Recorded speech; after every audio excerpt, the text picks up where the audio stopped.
Coucou, ben voilà, on est en train de faire avec Eleni épargne, taxes, intérêt, le T12 et je me dis que des petits mots d'explication complémentaires, ce ne sera pas de trop.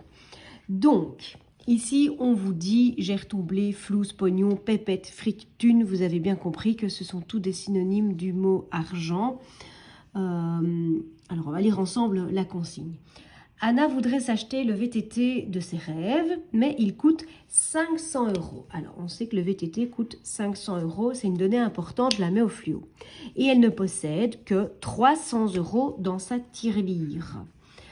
Tous les mois, elle reçoit 20 € d'argent de poche de ses parents. Elle a le choix entre 3 solutions. Aide là à choisir la meilleure solution au point de vue financier. Alors, au point de vue financier, ça veut dire d'un point de vue argent pour que ce soit le plus économique pour elle, pour qu'elle perde le moins d'argent possible. Alors, la première solution, on dit, tiens, elle attend le temps qu'il faut pour que son cochon tirelire grossisse jusqu'à obtenir 500 €. On demande, tiens, combien de temps lui faudra-t-il pour acquérir les 200 € qui lui manquent? Bon, ben là, qu'est-ce qu'il va falloir faire comme calcul? On verra tout à l'heure, mais vous savez qu'elle va devoir juste avoir les 20 € d'argent de poche par mois. D'accord? La deuxième solution, elle emprunte 200 € à une banque. Elle disposera de l'argent tout de suite, mais la banque lui demandera de payer un intérêt. Donc, quand vous empruntez de l'argent à la banque, il ne faut pas croire qu'elle vous donne comme ça de l'argent gratuitement. C'est comme si vous achetiez votre prêt. Ça veut dire qu'elle va vous demander de rembourser avec des sous en plus. C'est ce qu'on appelle les intérêts. On dit que c'est une somme supplémentaire qu'elle doit rembourser en plus de la somme empruntée. Alors, cet intérêt, il y a un taux. Qu'est-ce qu'on va devoir rembourser par mois? Eh bien, on dit que c'est un taux de 3%. Ça veut dire que pour 100 € empruntés sur un an, eh bien, il va falloir payer en plus 3 €. Parce que 3%, 3 € sur 100.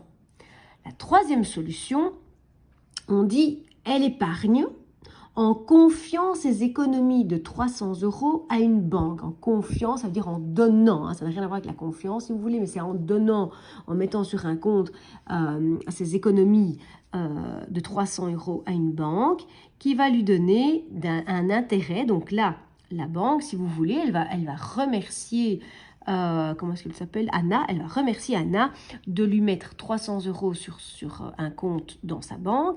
Et en remerciement, elle va lui donner des intérêts. Donc là, les intérêts, elle ne devra pas les payer. Elle pourra les recevoir. Et on dit, en fonction de la durée de son placement, pour 100 €, tu reçois 4 € en plus.